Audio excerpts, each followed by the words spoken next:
Estamos hoje aqui com o Sábio Bittencourt, muito feliz de estar tratando hoje sobre adoção, um tema que realmente o Sábio é uma referência aqui no Brasil, e é uma honra que o BDFan aqui de Minas, aqui do Brasil, está recebendo ele, o BDFan Nacional. Ele atualmente é presidente da Comissão da Infância e da Juventude do BDFan Nacional, além de ser, na verdade, procurador de Justiça do Ministério Público do Rio de Janeiro, é também professor, escritor e pai por adoção. Talvez seja por esse tema, por ser pai por adoção, que tem esse amor tão grande para falar sobre esse tema que é tão caro para a gente. Olá, Sálvio, muito bom te receber aqui no nosso podcast. Uma honra para mim estar aqui com você. Eu acho que o IBDFan é uma casa muito arejada, onde nós temos liberdade de expressão e traz inovações importantíssimas para o direito brasileiro, não só no campo do direito de família, porque o IBDFan tem essa generosidade de sua ousadia atingir outros campos. O abraço que o IBDFan está dando na infância é essa recuperação do direito da infância e juventude pelo direito de família. Ele foi separado do direito de família para poder ter um foco específico na criança, mas nós perdemos a ideia de que a criança tem que viver em família. E essa ideia precisa ser centralizada e o IBDFan está cumprindo um grande papel nessa nova porta que está abrindo para as crianças do Brasil. Excelente, sabe? Assim, é muito importante você tratar isso, porque assim, é uma referência para a gente. E assim, para a gente trazer até soluções. Qual que seria o papel hoje do Ministério Público em relação a essas demandas hoje? Que a gente vê, na verdade, uma realidade hoje muito difícil nas instituições, crianças que ficam lá, às vezes abandonadas realmente, sem uma perspectiva de serem entregues para a família, né? Eles tentam buscar um restabelecimento daquela família biológica a todo custo, enquanto isso aquela infância fica completamente perdida dessas crianças, né? No papel a coisa funciona com uma maravilha, toda a rede funciona, o Sistema Nacional de Adoção é ágil, os processos têm que acabar em 120 dias, segundo diz o ECA, processo de instituição poder familiar, processo de adoção. Mas, na prática, o que nós temos é uma grande... eu acho que é, na verdade, uma grande falta de uniformidade. E não dá... Tem lugares em que o sistema funciona melhor, tem lugares que o sistema simplesmente não funciona. E nós não temos clareza do que acontece, porque o segredo de justiça, que aí é criado para defender a criança, acaba impedindo que a sociedade civil controle o sistema de acolhimento, o sistema de tratamento, o sistema judicial da infância. É algo que fica entre promotor, juiz, defensoria pública e, muito raramente, um advogado.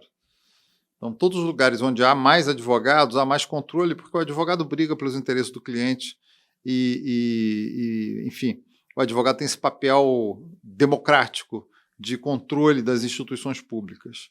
Não que as instituições tenham grandes problemas nessa área. Eu acho que o problema é mais sistêmico do que pessoal.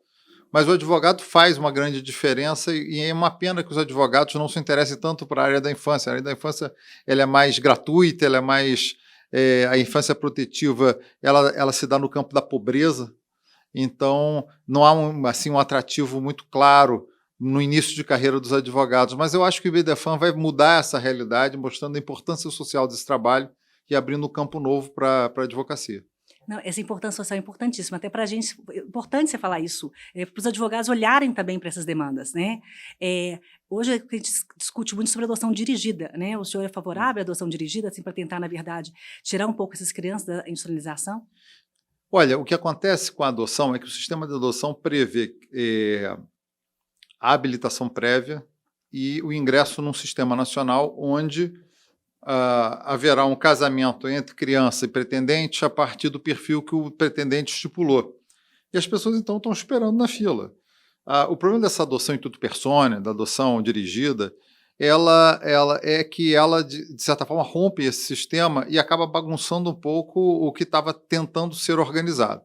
Então, a princípio, eu acho que a regra geral, e veja como que eu vou falar com cuidado, né? A regra geral é que a gente deva seguir o Sistema Nacional de Adoção, porque aquelas pessoas que estão esperando algum tempo, já se habilitaram, etc. Aí uma pessoa do nada quer adotar aquela criança específica que visitou no abrigo, ou vai pegar a criança que tem uma mulher grávida, não sei onde. Você acaba começando a liberar e a incentivar esse tipo de anomalia, né? Então, a princípio, a adoção tem que ser pelo cadastro, as pessoas se habilitam, entram lá e vão ver as crianças disponíveis, e assim é a regra. Mas nós sabemos como a vida é. E a vida, às vezes, acaba criando circunstâncias que não são aquelas previstas pela ordem jurídica. muitas vezes as pessoas têm a criança em guarda de fato, e acontece muito no interior, de você receber uma criança para ajudar e ficar com aquela criança porque é o padrinho que está com a criança, né? Então, assim, às vezes você tem um relacionamento prévio com a criança, com o adulto, que justifica essa adoção em tudo persona. E os tribunais têm garantido isso, de forma geral. Então, por mais que chegue aqui alguém mais xiita, no sentido de defender o sistema, e falar, não, ela é impossível, ela deve ser evitada a todo custo, os tribunais têm reconhecido que, havendo uma relação prévia do adulto com a criança, uma relação de afetividade e afinidade, essa relação deve prevalecer em detrimento da fila da adoção. Então, a adoção em tudo persona é possível se houver esse pré-requisito, né? E sem levar também as pessoas a cometer a loucura de ficar com a criança ilegalmente.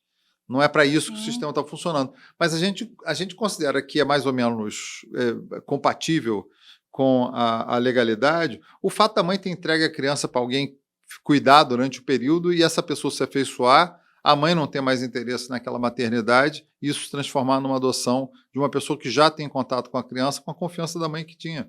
Então, são coisas que acontecem na vida das pessoas e que estão sendo reconhecidas como válidas. E há 2 semanas atrás, ou um pouco menos, o ministro João Noronha teve uma manifestação no Superior Tribunal de Justiça, num julgamento, dizendo que o sistema não pode ser um sistema estandartizado a tal ponto de impedir que a humanidade se expresse. Então, ele acabou usando uma expressão comunismo que acabou gerando um certo desconforto ideológico em torno da decisão, mas o que se expressa ali, o que se quer expressar, é que as relações humanas têm que prevalecer em relação ao sistema. Então, o sistema vai ser válido para 99%, 95%, 90% das adoções. Mas naquelas relações já constituídas, não faz sentido se quebrar um vínculo existente para se criar um outro, né? Daí a decisão do ministro. Agora, uma questão interessante de adoção é por que a conta não fecha? A gente tem tantas crianças hoje para ser adotadas e a gente fala na família, olha, estou 1 ano, 2 anos, 3 anos aí tentando uma adoção e não consegue encaixar essa questão. A resposta oficial e calhorda a essa sua pergunta é que os adotantes brasileiros são preconceituosos. Então, tem muitas crianças, 5 mil, 6 mil, 7 mil, não sei qual é o número exato agora, mas dispostas ou disponíveis para adoção, e para estar disponível tem que haver o trânsito em julgado da decisão que destituiu o poder familiar, que é o vínculo jurídico que liga essa criança à sua família de origem. Então, para ela estar adotável, ela precisa estar com esse trânsito em julgado realizado, ocorrido. Então, essas crianças estão lá, mas elas não se encontram no perfil dos 30 e tantos mil pretendentes à adoção, casais e pessoas sozinhas, que são pretendentes à adoção, que estão esperando. Então, eles só veem esses 2 números, mas eles não veem as 35, 37 mil crianças institucionalizadas. Ou seja, quando eu lido com um número maior, criança que não tem família no Brasil, vivendo numa instituição, são quase 40 mil. 7 mil estão dispostas para adoção e 33 mil estão esperando o quê? Essa é a pergunta que tem que ser feita. Esse é o número escandaloso. Só se aponta a culpa para o pai adotivo, para a mãe adotiva, porque quer uma criança até 2 anos, que depois que o Estado foi ineficiente para não destituir o poder familiar em tempo hábil, e a criança completou 10 anos na instituição, 11 anos na instituição, a culpa é do pai adotivo que não quer aquela criança, porque obviamente essa criança vai exigir um comprometimento de tempo, de investimento muito maior do que uma criança de menor idade. E é óbvio que essa pessoa tem que adaptar a vida dela, então é fácil acusá-los, eles são preconceituosos, eles querem crianças brancas e lourinhas. Essa frase me irrita muito. Se você perguntar para algum juízo do Rio de Janeiro, a adoção interracial quase que não é mais necessária, no sentido de ser difícil, porque há muitas famílias adotando crianças que são diferentes delas, que têm outra etnia. E isso está se tornando a nossa sociedade mais colorida. Onde há grupo de apoio à adoção, nós conseguimos ampliar o perfil da criança desejada pelos adotantes, porque as pessoas começaram a ver pelo exemplo das outras que é possível você realizar uma grande paternidade, uma grande maternidade, sem ter que imitar a biologia. Então, quando você fala em números, eu lembro dessa maldade que se comete com os pais adotivos. Os pais adotivos são parte da solução, eles não são culpados das crianças estarem nas instituições. E o foco correto é você saber por que a grande maioria das crianças em instituições demoram tanto a ser disponibilizadas.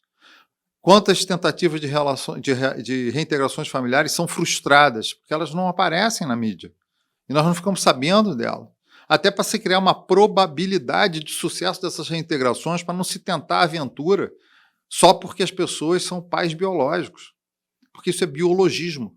Você botar a criança em risco de novo abandono, de maus tratos e até risco de morte, em função de uma tentativa socialmente adequada.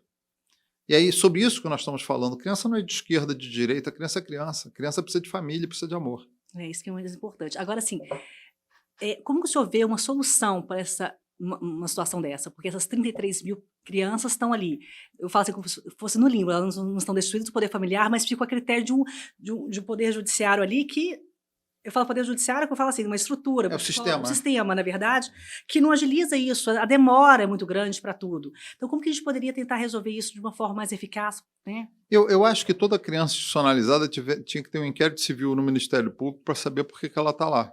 Porque tem um direito fundamental dela, que é a convivência familiar, direito à família, que é onde ela vai se formar. E se forma os soft skills, aquelas nossas habilidades principais, na primeira infância. E é nessa primeira infância que nós desperdiçamos ela inteira na instituição. E por quê? Porque tem aquela ludicidade, aquela esperança, etc. Não se olha para a saúde mental dela. Nós estamos plantando problemas profundos para o resto da vida. Então, nós temos que ter com quem institucionaliza filho uma conversa muito sincera no sentido de uma mudança concreta para poder efetivamente. E veja, isso não é em função de pobreza apenas, porque 99% dos pobres brasileiros, ou dessa cidade de qualquer outra, mantém seus filhos consigo com grande dignidade. Então, ou a pessoa se apruma para receber o filho de volta em curto espaço de tempo, ou essa criança é destinada para outra família. A terceira hipótese, esperar indefinidamente cura de adultos, esperando anos em instituição, é um crime contra a infância. Ela deixa de ser o sujeito de direitos principal, ela deixa de ser o superior interesse da criança, deixa de ser a prioridade absoluta, que está escrito no artigo 227 da Constituição Federal, para ser uma coisa que pode esperar. Então, quem não tem família tem pressa. E assim, a infância é muito curta, né? São 12 anos ali e acabou. E assim, fica esperando ad eterno uma situação dessa. E a gente vê, na verdade, algumas situações, eu queria que o senhor falasse sobre a questão de desmembrar irmãos. Isso, como que isso beneficia ou não, prejudica nessa questão familiar? Eu acho que a lei foi muito sábia. Essa introdução foi feita pela Lei 12.010 de 2009. Ela introduziu esse artigo no Estatuto da Criança e do Adolescente dizendo que os irmãos devem ser adotados em conjunto, em regra, salvo para o melhor interesse deles, porque ninguém pode ser condenado ao martírio solidário. Às vezes, a maternidade responsável vem acompanhada de uma grande capacidade de ter filho. E aí você tem mães que não têm condição de cuidar de seus filhos porque têm problemas de drogadição, de alcoolismo, etc., não conseguem ser mães funcionalmente razoáveis, e elas têm 8 filhos, 7 filhos, 6 filhos, de pais diferentes. Então, é muito difícil você conseguir uma família para adotar os 8 em fases diferentes de vida. Então, é natural que, em algumas hipóteses, esses grupos sejam desmembrados. E tem-se conseguido também, com algum compromisso dos adotantes, de algum convívio fraterno entre irmãos que são criados por famílias diferentes. Você pode, através de soluções criativas, não impositivas, é importante que se diga isso, colocar essas crianças em famílias de uma mesma cidade, um mesmo grupo de apoio à adoção, né, ou cidades próximas, e convencer essas pessoas a manter um convívio entre as crianças, mas, às vezes, as crianças não têm nem próprio convívio com os irmãos, que, de acordo com a idade, vão sendo colocados em outros abrigos. Abrigos de crianças mais velhas separados de seus irmãos. Isso acontece com grande frequência, e é algo que ninguém fala, né? É verdade. Eu queria que você falasse também um pouquinho sobre a questão que a gente vê hoje, sobre a questão da devolução do estágio de convivência, né, dessas crianças hoje. E também quando ocorre depois a devolução após, quando a criança, na verdade, já é considerado filho mesmo ali, já tem um registro ali. Como é que está sendo essa questão da indenização? Olha, a construção da ideia da indenização parte não por um critério de responsabilidade objetiva. Nós estamos no campo do direito de família e a regra é que seja uma responsabilidade subjetiva, ou seja, você precisa ter culpa ou dolo, né? Você precisa ter um elemento subjetivo ou normativo que importe na responsabilização. Quando ela decorre da lei, se eu sou pai e abandono meu filho, eu posso ser responsabilizado civilmente, porque essa atribuição da minha paternidade decorre de um mandamento legal. Então, depois que a criança é adotada, e essa adoção transitou em julgado, ele passa a ser filho, e qualquer tipo de devolução é abandono. Abandono, então, ele pode estar sujeito a medidas criminais e também a reparação civil, porque ele devia ser tão convencido a ter reintegração familiar com essa criança como qualquer outro que institucionaliza um filho biológico. Até a fixação de pensão alimentícia, né, como o Ministério Público. Pensão alimentícia, fixação de tratamentos cabíveis em função do dissabor que a criança tem de ser abandonada novamente. Então, a adoção ela não é um passeio da Alice no País das Maravilhas, ela é um compromisso. A pessoa que vai adotar faz uma habilitação, ela quer adotar, ela é informada, né? Lá no estado do Rio de Janeiro, nós temos a obrigatoriedade de ter cursos com pais adotivos, com grupos de apoio à adoção. Então, as pessoas podem fazer esses cursos, ficam sabendo das nuances da adaptação da criança, porque às vezes a criança testa o pai adotivo, porque essa criança já teve seu amor próprio espizinhado por adultos e não se sente apta a provocar o amor, então ela rejeita como uma forma de defesa. Então, por vários motivos, há fases difíceis no processo de aproximação da adoção. Há fases difíceis. Então, é óbvio que num caso de uma devolução depois do trânsito do julgado, não há desculpa, todas essas indenizações e todas essas punições serão cabíveis. No estágio de convivência, ele existe para isso, para ver se as pessoas são adaptadas. Algumas indenizações são dadas também nessa época, ainda que em estágio de convivência, porque os adotantes acabam criando a expectativa de uma solução definitiva para a criança, mesmo ainda no estágio de convivência, e aí, se há ali uma irresponsabilidade dos adultos, digamos que a devolução seja por motivos não esclarecidos, não fortes, etc., essa indenização tem sido cobrada e tem sido deferida. Mas os tribunais, pelo menos o meu Tribunal de Justiça no estado do Rio de Janeiro, não tem dado indenização em todos os casos, porque há casos em que a devolução ela é muito justificada pelas circunstâncias, porque a vida das pessoas passou a ser muito condicionada, passou a ser um inferno em função do comportamento da própria criança. E aí nós estamos falando de uma adoção tardia com adolescentes, que nós temos que perseverar e evitar a devolução. Isso eu quero deixar claro. Mas eu já vi casos concretos que as pessoas ficaram com medo de morrer e que o grau de rejeição por parte da criança foi tão grande que a devolução era a única coisa plausível. E aí os tribunais de justiça têm negado a possibilidade de indenização, porque nesse caso não há culpa das pessoas. Eles tentaram fazer tudo e, eventualmente, as pessoas não são máquinas. Elas não têm uma varinha de condão para dizer me ame, né? Quando elas não conseguem esse intento, embora tenham se esforçado, essa indenização não pode ser deferida, ela não é cabível. Sim. A questão do conceito tutelar, né, tem essa discussão hoje. Talvez não seria interessante que fosse feito através de um concurso, ou então, porque né, hoje tem a votação em relação à sociedade, ali né, a comunidade.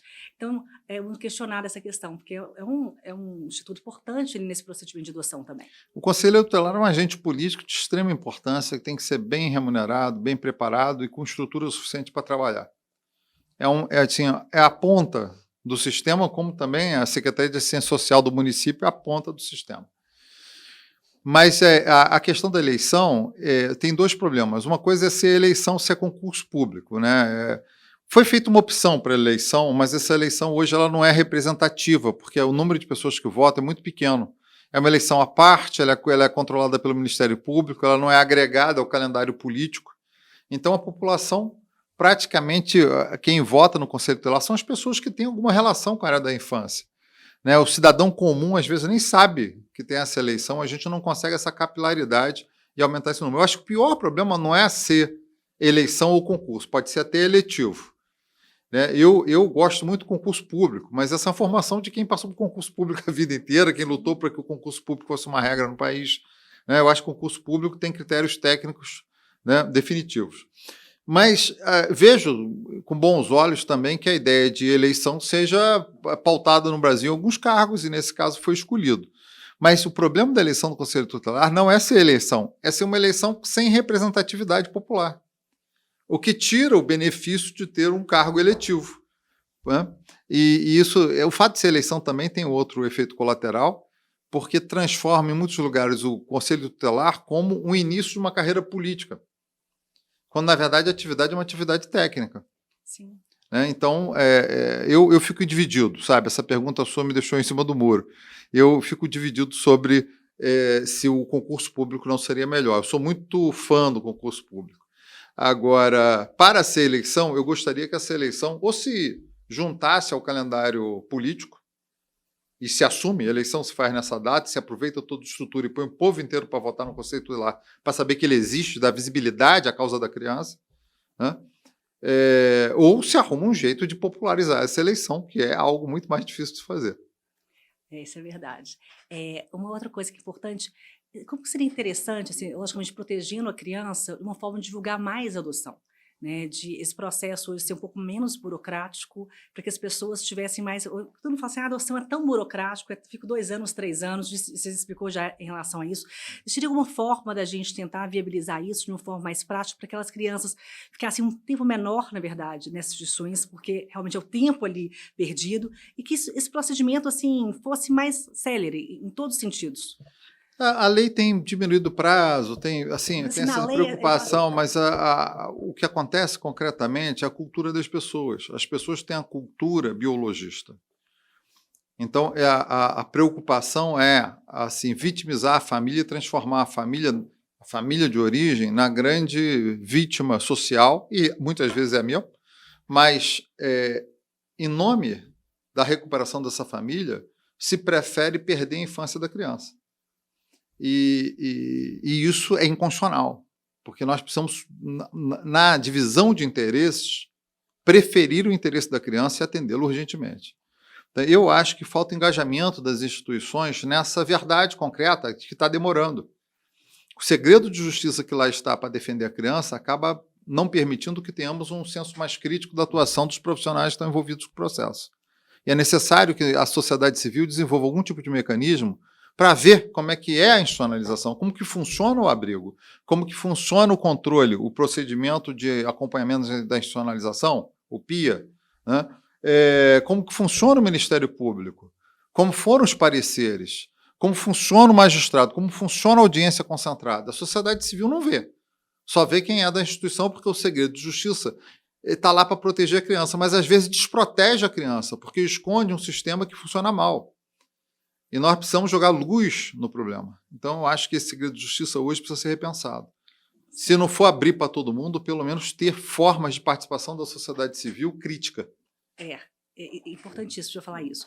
E assim, eu falo que a mãe também, que entrega a criança para adoção, que ela vê, na verdade, a sua possibilidade, na verdade, de exercer a maternidade, eu estou entregando, é um ato de amor também que ela está fazendo, né? Mas o que a gente vê muito é a resistência dessa mãe de entregar e ficar, na verdade, tentando recuperar, daqui a um tempo eu recupero melhor e pego meu filho no abrigo. Enquanto isso, a criança fica lá, passa-se os anos ali, e a criança completamente perdida. Em ação de instituição poder familiar, quem briga é a Defensoria Pública pela mãe, a mãe nem aparece. Às vezes não vai à audiência, às vezes é citada por edital, às vezes é citada num lugar, mas quando vai uma intimação para uma audiência, já não está mais num lugar, está no outro. E não visita a criança na instituição, e se faz uma defesa até o Superior Tribunal de Justiça só pelo fato dela ser mãe biológica. Enquanto isso, a criança ou espera numa família, mas já, mesmo que você coloque liminarmente na família por adoção, que vai ser no futuro, ela passa 5 anos sem o nome do pai e da mãe, com nome diferente. Se ela mudasse de sexo, ela teria o nome social garantido. Mas como ela é criança adotiva, ela vai precisar do trânsito julgado para ter o nome do pai de verdade, que é o pai que cria, da mãe que cria. Então, nós temos cometidos contra essa criança absurdos, retrógrados, nada progressistas, em nome de uma teoria progressista falsa, que se aplica em relação à criança. Porque a criança, na verdade, fica esperando que o nome dela seja na escola mesmo. Que nome é esse que não é o nome da sua mãe? Não, para viajar ela vai precisar da autorização judicial, porque aquele cara que ela chama de pai não é pai dela, durante 3, 4 anos, 5 anos de processo que ela tem convivência com ele. aquele documento ali registral não retrata a realidade dela. Não retrata a realidade. Isso deve ser... Ela tinha que ter direito ao nome provisório social até a sentença, e eu acho que isso é um passo que o BDFAM pode dar. Excelente. Eu acho que seja uma grande ajuda até para a dignidade daquela criança perante a família, porque ela já está sendo representada por aquela família, né? Então, assim, seria excelente. Acho que uma ótima oportunidade de a gente fazer essa modificação. Outra coisa, sabe, que eu acho que é importante assim, de falar também sobre a questão como que até o próprio BDFAM, como você falou agora, poderia estar ajudando, na verdade, a gente tem, na verdade, o programa de famílias invisíveis, ali, da adoção dessas crianças invisíveis, como que a família hoje, a sociedade poderia também estar ajudando ali nesse papel aí para a adoção, ficar cada vez mais forte ali. Você como pai, né, de crianças adotivas, eu acho que você tem uma expertise maior para estar falando sobre isso, e até vendo aí, estudando já sobre o assunto, ver o sofrimento de crianças que são institucionalizadas, que passam anos e anos na instituição, sofrendo ali, sem um laço afetivo realmente fortalecido. Eu acho que é importante você falar sobre isso para a gente, assim, tendo uma autoridade, tendo filhos adotivos, né, biológicos adotivos, como que a gente pode, na verdade, o BDFAM hoje ele, fazer uma diferença ali, para essas crianças que pretendem ser O BDFAM está prestando uma grande ajuda. O BDFAM está fazendo projetos de lei e apresentando, tem sido consultado para projetos de lei. Então você tem a comissão, que é a comissão que eu coordeno aqui, que é a Comissão Nacional, e essa comissão que é da Infância e Juventude, tem nos estados também, então a gente sempre ouve as pessoas a respeito dos projetos de lei. Tem uma comissão especial da adoção, que é a Silvana Monte Moreira, que é a presidente. Então, assim, o BDFAM está... Esse projeto Crianças Invisíveis, sim, cujo nome foi inspirado num livro meu infantil chamado Nino e a Casa das Crianças, dos Meninos Invisíveis, né? Esse projeto Crianças Invisíveis gerou um livro espetacular, escrito por vários juristas que participam do BDFAM e que tratam do tema e que abordam vários aspectos da institucionalização e da adoção. Então, o IBDFAM já está fazendo. Eu acho que o que a gente precisa fazer é contagiar todos os integrantes do IBDFAM do Brasil inteiro para dizer o direito da infância e juventude ele foi separado do direito de família por uma questão, digamos, estratégica, não por uma questão doutrinária, dogmática, né? Nem doutrinária, porque o direito da infância precisa ser reintegrado emocionalmente ao direito de família. Nós não podemos discutir uma criança sem família, e a criança tem direito à família. Então, o IBDFAM tem dado passos vigorosos no sentido de se tornar das instituições brasileiras uma das mais arejadas no sentido de defender realmente a criança e não fazer demagogia barata. E isso é uma dificuldade hoje no campo da infância, porque as pessoas falam da pobreza idealizada e acabam colocando a criança num contexto em que ela não é defendida. E o IBDFAM ele rompe essa lógica com coragem para afirmar que a criança precisa viver em família e que uma criança institucionalizada está... É engraçado que a institucionalização, o acolhimento institucional, é uma forma de proteção da criança, uma medida protetiva no ECA. Mas é uma medida protetiva que tem que ser muito provisória e muito rápida. Ela está sendo institucionalizada porque a casa dela desabou lá no Rio Grande do Sul. Então ela precisa ser colocada numa instituição enquanto a casa dela é reconstruída, mas só durante esse período. Então, é algo que é muito transitório, porque é uma medida protetiva que tem efeitos colaterais, é um remédio, é tipo de tratamento químico que mata a doença e o paciente ao mesmo tempo. Então ele tem que ser ministrado com muita parcimônia. A criança ela só tem um ambiente que ela pode se desenvolver. É uma família normal, que não é a família perfeita, que é a família nossa, cheia de defeitos, mas vencedora, no sentido de ser uma comunidade de amor. E ali ela tem um direito meio que garante todos os outros direitos.